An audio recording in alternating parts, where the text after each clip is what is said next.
All right, everyone, welcome to a crazy, insane, scary, maybe even life-altering episode of Dungeon Crawlers. That's right. It's that time of year around Halloween, and we're going to be talking about our favorite Halloween flicks or horror films that you should go see, whether they're on Netflix, DVD, Blu-ray, at the Redbox machine, whatever. These are shows that you should go view. I guess that's the best way to say that. Dungeon Crawlers, Dungeon Crawlers, Dungeon Crawlers! Ooh. Do I get to jump out in a really creepy suit and have my head spin around? Only if you're Dave Pumpkins. Okay. Fair enough. So I'm guessing you're throwing out Beetlejuice there, just from that. Oh, absolutely. Absolutely. Come on, that's one of the classics. It is. You got some really cool special effects. Gina Davis is in there. What is his freaking name? I forgot it. The Baldwin. Alec Baldwin? No, yeah. Adam? No, it's Alec. Alec Baldwin. Is it Alec? Okay. Yeah. Way before he became big. Michael Keaton, which really didn't want to play the part, but then if I remember right, but Tim Burton convinced him to do it anyways. Great film. Crazy, insane film. Oh, yeah. I really wish they'd make a sequel, but at the same time, I really hope they don't make a sequel, because then you don't really ruin the magic that was that movie.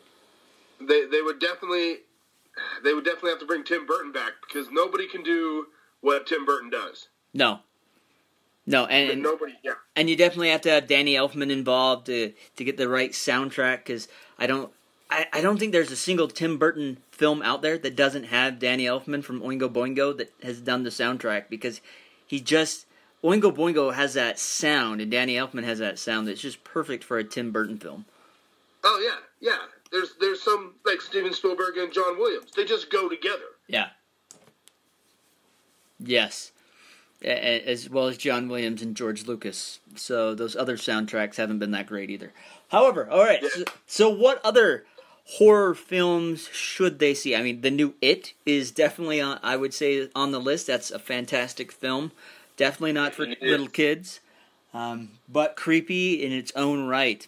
I would say much more than the TV series.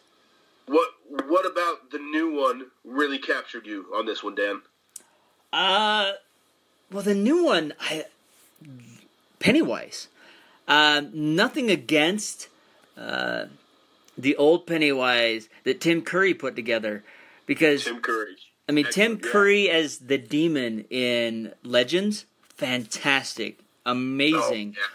But Tim Burton as Pennywise in the TV series is more comical than scary, whereas the new Pennywise, I really felt like was menacing and terrifying, and he didn't really do much. I mean, there's a lot of scenes where he's just kind of standing there and he tilts his head, and that's just so creepy.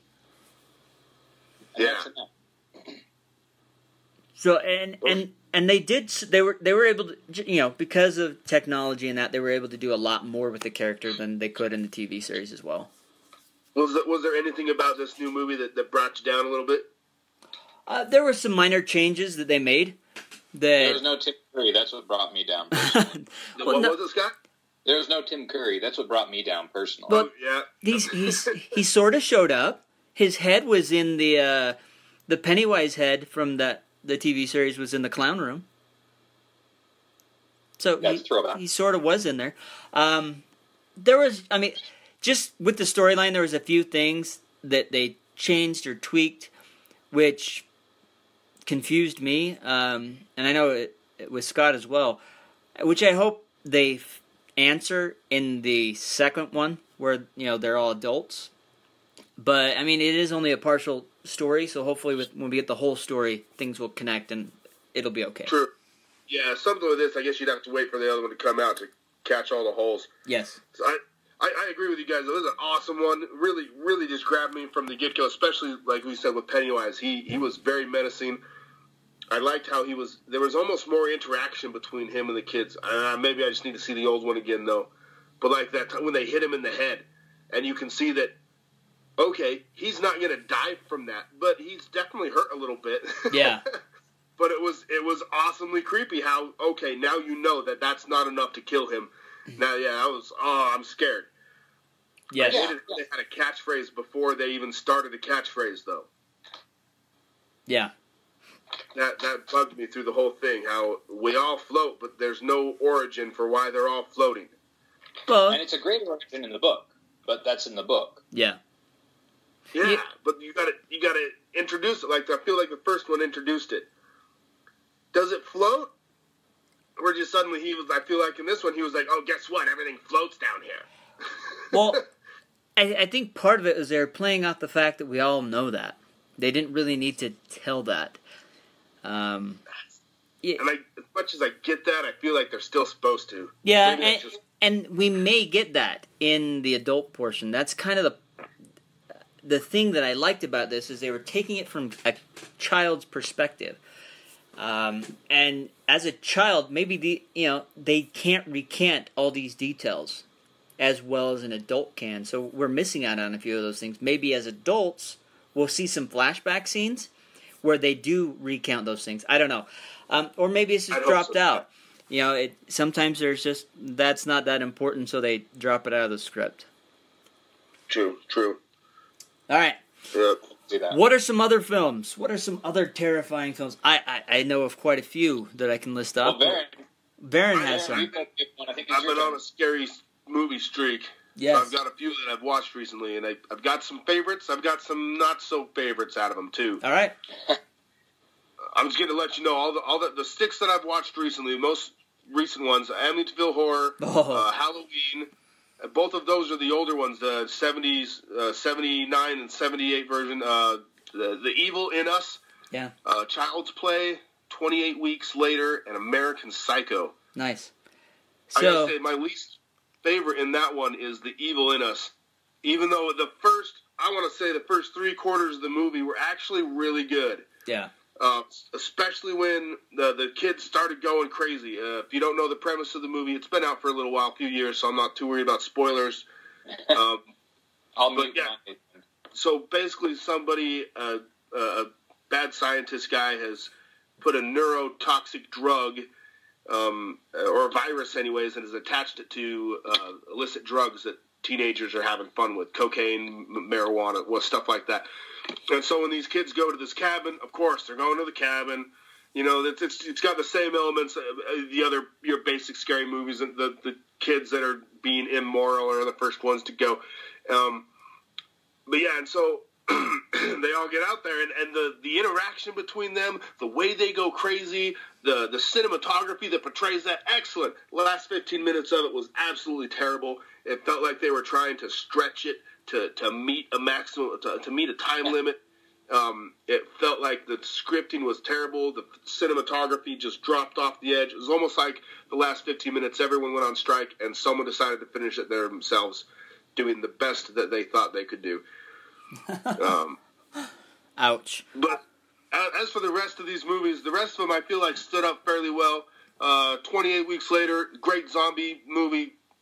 The Amityville Horror and Halloween, wonderful classics. If you haven't seen those, you got to see them just to know how awesome they are. And even if 28 weeks later.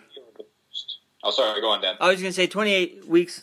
Doesn't that have a sequel? 28. Isn't there one that's 28 weeks and then 28 weeks later or something like that? I think it's 28 days, then 28 weeks. Okay.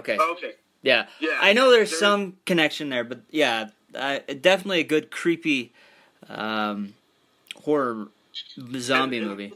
I think one of the great part about those ones, because you're right, there's a one before that, and I think there's one after possibly as well. But you don't have to see the other one to really enjoy this one. Yeah. And then vice versa, because it's not like it's a huge story that you're really invested in. It's a zombie story. People turn into zombies. Other people try to survive. That's just how it goes. Yeah. And they do a great job of telling it. It keeps you on the edge of your seat. Yeah. If you need a zombie flick, that's definitely a great zombie flick. So Scott, what were you going to say about Halloween? I was going to say Halloween. This is actually the first year that I've seen Halloween. Oh, really? My whole life, I've not seen it, and so this year I saw it, and amazing. Jamie Lee Curtis's performance, the thrills, the fact that this guy just will not die. Well, I think that's the creepiest part to me. Like, you think he's dead, he's not dead. Nope. Well, I don't know. I think the first time she stabbed him, she should have known he wasn't dead. It was a freaking shish kebab skewer. Yeah. I think it takes more than a skewer to take Michael Myers down. Well, the funny thing is, the Halloween movie series has lived so long. There's been so many sequels, so many movies after that, and they've just released a new Halloween movie. Jamie Lee Curtis is in it again, and it's broken every record possible for a horror movie. This last weekend, it opened up, and it made $77 million. No other horror movie in history has done that. It's just broken records. And not only that, the interesting thing about this movie is it's just throwing all those sequels out and saying, this story continues after the first one. Michael Myers has really been in prison this whole time, and all these people that have come after in these other movies were just copycats. They weren't really Michael Myers. Which is an interesting way to go about it. But wait, so they're not actually... So hold on, let me get it straight. They're not saying that the other ones didn't exist. They're just saying all those others were copycats? Yeah. I thought they were saying that those others didn't exist and that this is like a re-sequel that was retconning on everything.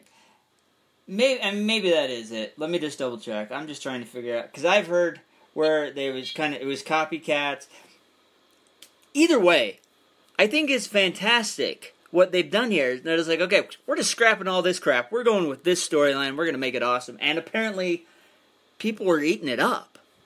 I don't know of any horror film that's ever made that large of a sum on opening weekend. Oh, yeah.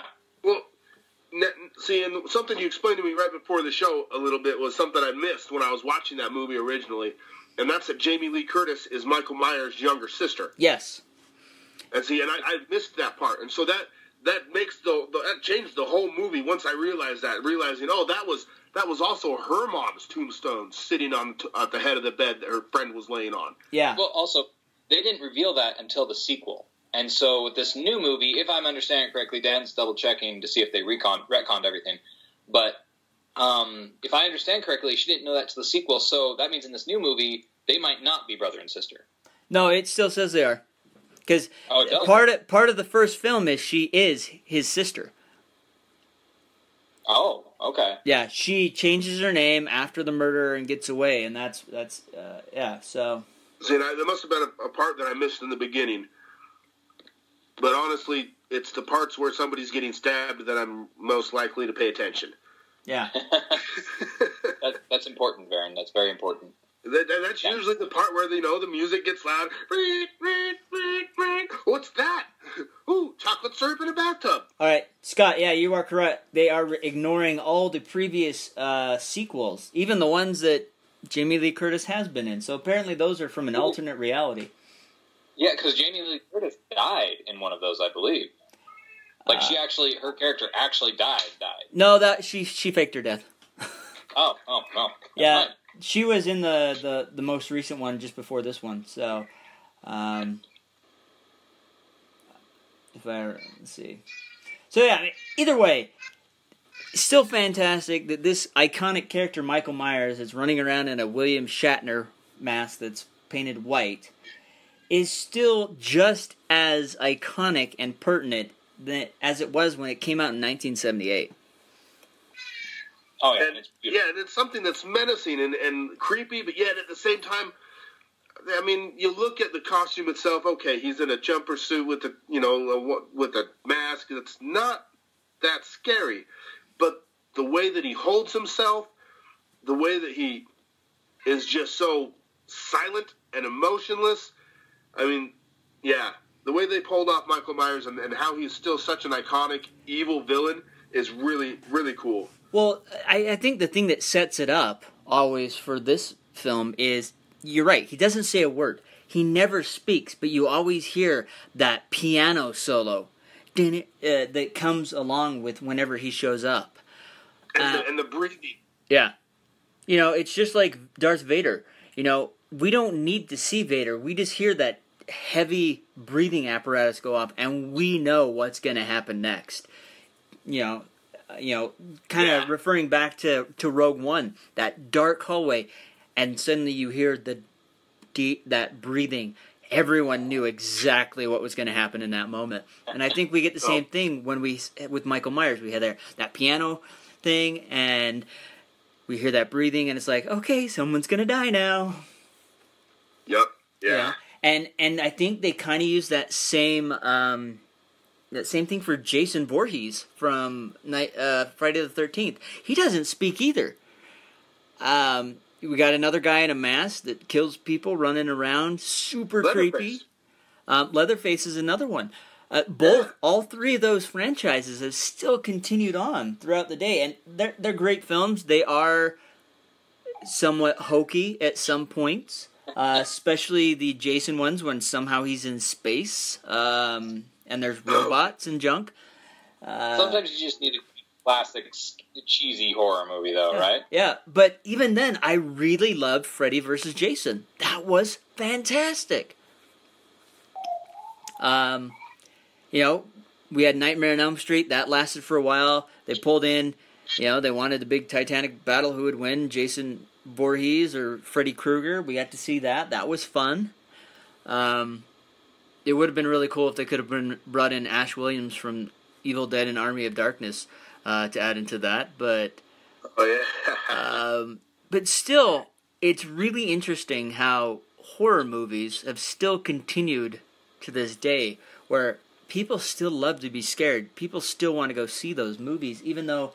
How many times have we seen Michael Myers? How many times have we seen Jason Voorhees or Leatherface or Freddy Krueger? And we're still eating it up. Except for that last Freddy Krueger reboot with, I can't even remember his name. He was Rorschach on The Watchmen. Was that Wes Craven's New Nightmare? No, it was the one after that. They tried to do a reboot. Oh man, I can't even remember his name now. I had a hard time getting through New Nightmare, to be honest. I don't think I actually finished it. Yeah, New Nightmare was kind of crazy. He was a demon, and he was trying to be brought back from her dreams or something like that. Something James... Oh, man, okay. It's almost there. I apologize, I'm pulling this up. I can see his face. I can remember his name. Jackie Earl Haley. That's his name. Gotcha. Yeah, and even the girl Katie Cassidy from The Arrow that plays Laurel Lance was in that film. Still couldn't save it. Yeah, still couldn't save it for me. That's okay. But hey, you know, Nightmare on Elm Street, we got to see Johnny Depp die and turn into a giant fountain of blood that should not exist out of a waterbed. You know, those are some of my favorite scenes. Just the enormity and ridiculousness of the gore sometimes. Yeah. And that's what makes the Tarantino movie funny. You've got a guy who's already bled out 3 times. He's dead on the floor. But every time you shoot him with another bullet, he explodes more and more blood. Yeah. It's amazing. It is. You know, and that's kind of what makes these fun. So I want to go back to Amityville Horror. I remember seeing these films, and this is based off of a book that was written off of true events. So there was a family that lived there in that home. That home, from as far as I can find, still is standing. And it has created a slew of movies and sequels. The first one, like you said, was done in '79 with James Brolin and Margot Kidder, so original Lois Lane herself, and Donald Stroud. But, you know, there is some sequels after that, including Amityville 3D and so on, Amityville Possession. But they did a remake with Ryan Reynolds, which I think just even made that even more crazy. But there's actually a new film called Amityville Awakening out right now. It has Bella Thorne in it. So this is still thriving. Again, How did I not know that? How'd you not know this one was out again?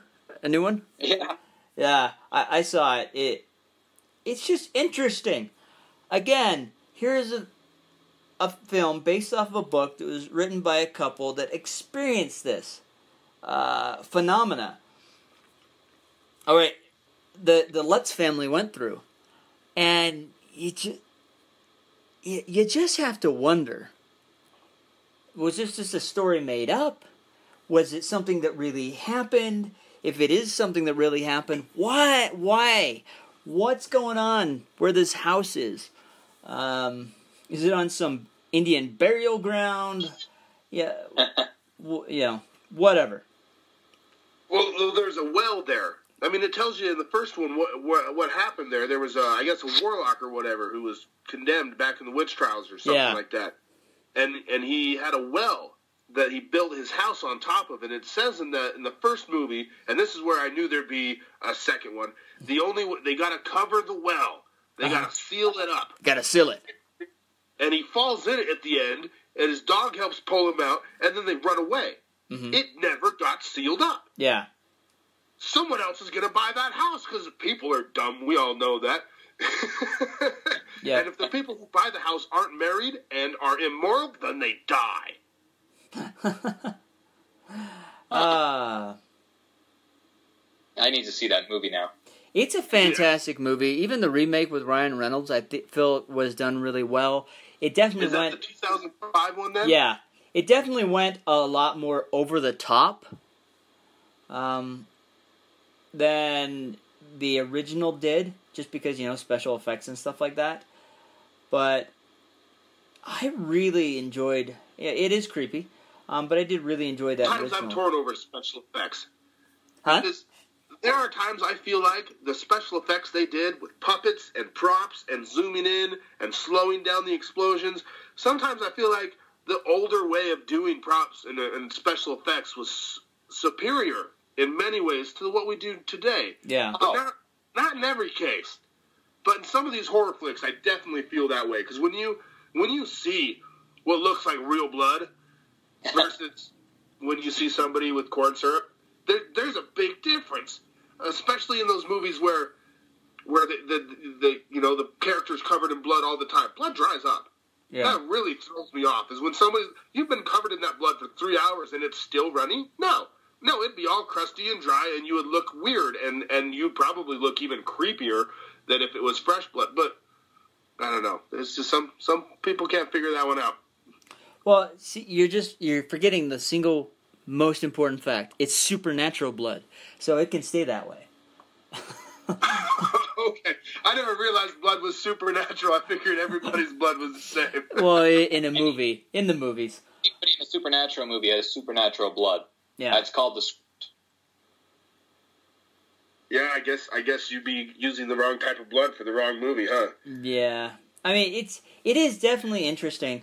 Okay, so I've actually found some records. So the Amityville house officially sold back in February 2017 to an undisclosed owner for $605,000, which was $200,000 less than the original asking price. It had been previously owned by 4 other families since the murders, one of which had the address changed because it used to be 112 Ocean Avenue, but they changed it to 108 Ocean Avenue. Because I guess 112 equals 13. Yeah. So, very interesting. But apparently people still live in it. There are some issues. Define issues. Well, there's issues in their stories. The same day every year the front door flies off the hinges? Well, they were saying there's a lot of... I'm just reading through this. They're saying there's a lot of damage to the doorknobs and the hinges, but... when people went in to investigate the home, it still has all the original hardware from when the house was built. So how is that possible? Their claim of seeing demonic footprints in the snow was not possible because there wasn't snowfall at the time in their yard. So there are some things, but at the same time, there's something obviously going on in this house, if there's been multiple owners and there's a lot of people, the story is still thriving and still living. So you have to wonder what really is going on there, especially since there was a murder there. Something happened. But, you know, it's always interesting, especially when you take a true story. And it could just be all fiction, that someone took an event and spun a fantastical story around it. I mean, that's what a lot of fantasy, horror, and urban or historical fiction is done. They take one moment in time or one thing and spin it around. So, but again, it is awesome. So, what is? I'm gonna jump through here. So we've already talked about Nightmare on Elm Street. We kind of mentioned Evil Dead. Evil Dead is always a fun, really crazy horror movie. It was definitely done on a low budget, so don't have huge expectations. But it's a fun film to watch, as well as Army of Darkness. The ending of that. Army of Darkness is great. I loved the ending of that. Yeah. Hail to the King, baby. Yeah, one of my favorite ones. It's just, you've got great one-liners. You got Bruce Campbell. You can't get any better than that. Drag Me to Hell was a fantastic one. That was done in 2009. I think we also Hocus Pocus. Oh, Hocus Pocus is a great one for the kids. Definitely a great film for the kids. Okay. That's true, because there are some kid-friendly Halloween movies, huh, Scott? Yeah. Every now and then. And the crazy thing is, it sounds like they're thinking of doing a Hocus Pocus reboot. In all fairness, they're thinking about doing reboots for everything. I think reboot is just a popular word right now. Yeah. See, I thought we avoided the whole Y2K thing, but apparently, I guess it's the Y2K 10. Now let's reboot everything, not just computers. Yeah. Exactly. Well, okay, so Hocus Pocus is a Disney property. Disney's kind of in that place where they are remaking everything. They're taking all their animated films, they're remaking them into live-action films. So it's...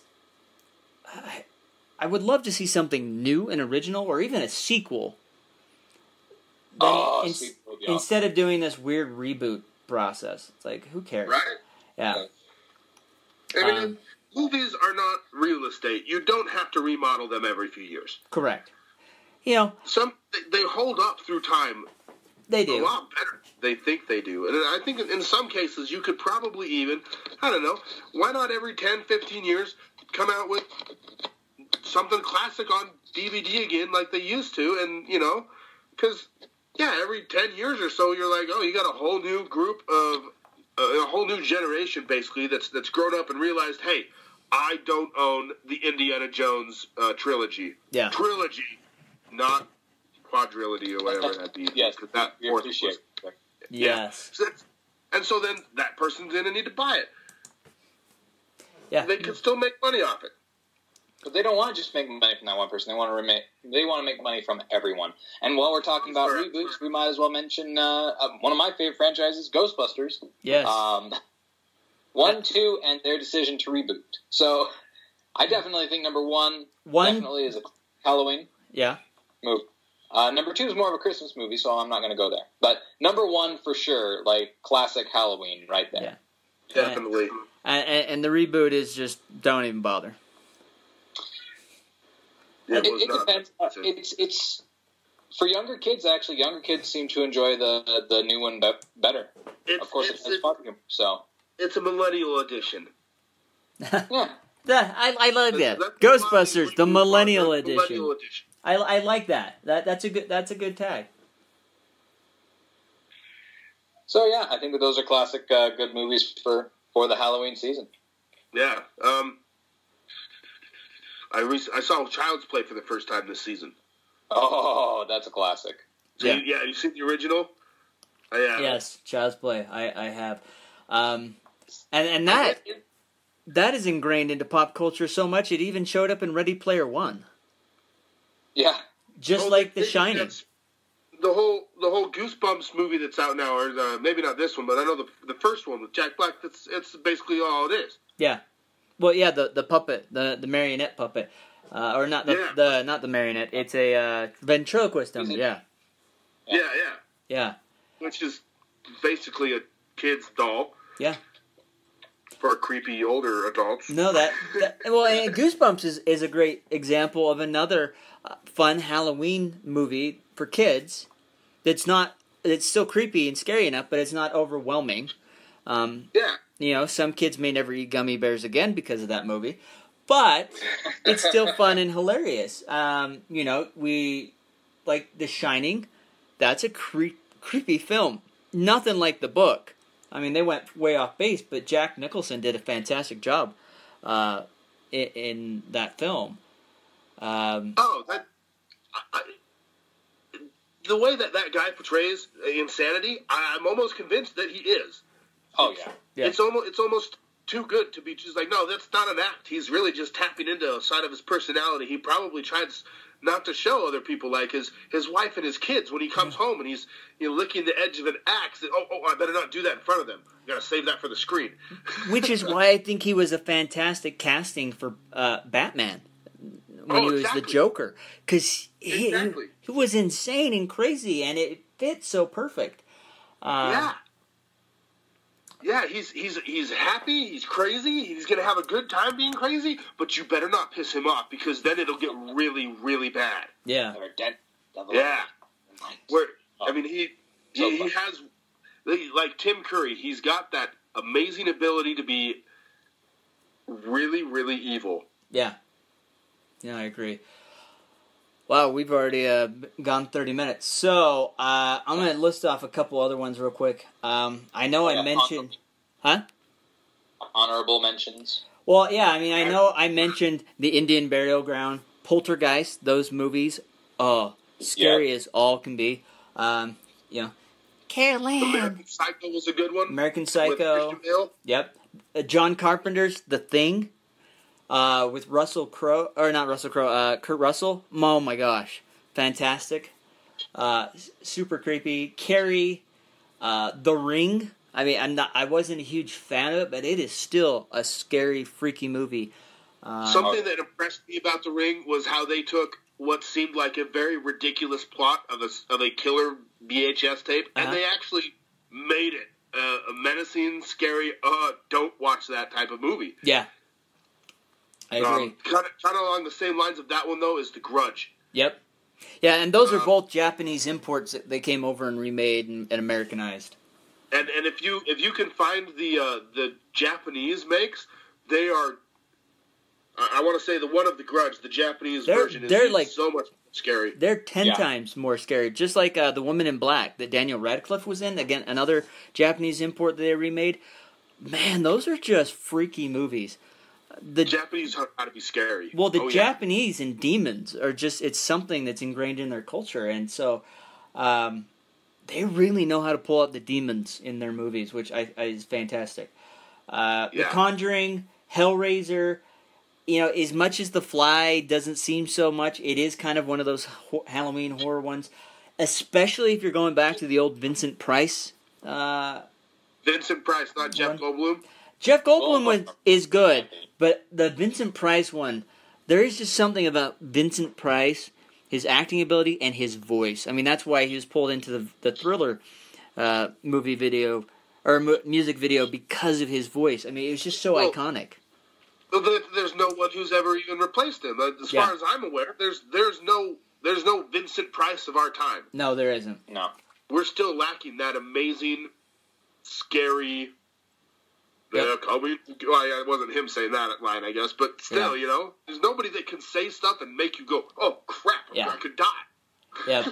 So let's see: American Werewolf in London, The Wicker Man, Candyman, The Bride of Frankenstein. We already talked about Texas Chainsaw Massacre, The Witch, The Descent, The Conjuring. They Live with what's his name? Rowdy Piper from the old WWF days. One of my favorite lines in that movie is, "I've come to kick ass and chew bubblegum, and I'm all out of bubblegum." All out of bubblegum. Yeah.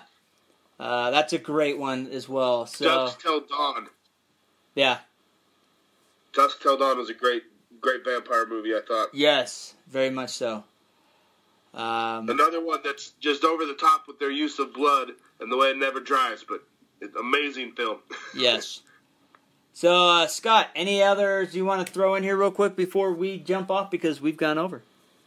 No, everything that we've hit are vital for Halloween viewing. So that's It's just nice to have such a plethora. I mean, we don't have a lot of Halloween songs to play during the holidays. We have plenty of good movies. Yeah, one last one that I just ran across. Village of the Damned from 1995. One of Christopher Reeve's last movies that he did. Super creepy movie where this event happens and all the children born in this town, everyone wakes up and all the women are pregnant and they all have children with this white hair and these weird abilities. Fantastic movie. And unfortunately, one of the last films that Christopher Reeves did before his accident. So, all right. He passed on, huh? Well, no, it's before his accident where he became paralyzed. I mean, he lived several decades after that. Yeah, he didn't die till early 2000s. I mean, he showed up in like the Smallville TV series. It looks like Mark Hamill's in that too. Yeah. Yep, Mark Hamill was in that. Yeah, he was a reverend or something like that. So even Luke, you got Superman and Luke Skywalker in a horror movie. So just fantastic. But sounds like something I better look into. Yes. So all right. Well, folks, we've given you more than enough awesome stuff to try to cram in before the Halloween season. You know, maybe you're gonna have a Halloween party and all night on All Hallows Eve, you're watching films. So we've given you plenty to choose from. Or from now till then, you have plenty to choose from. Or if you just like horror movies, you have more than enough to choose from for the rest of the year. Hopefully we've given you something that you've never heard of, you've never seen, or maybe we've sparked a memory where you want to go back and watch a film from years past. So, with that said, we're out of here. Awesome. Catch you next time. Hey, I'll see you guys later.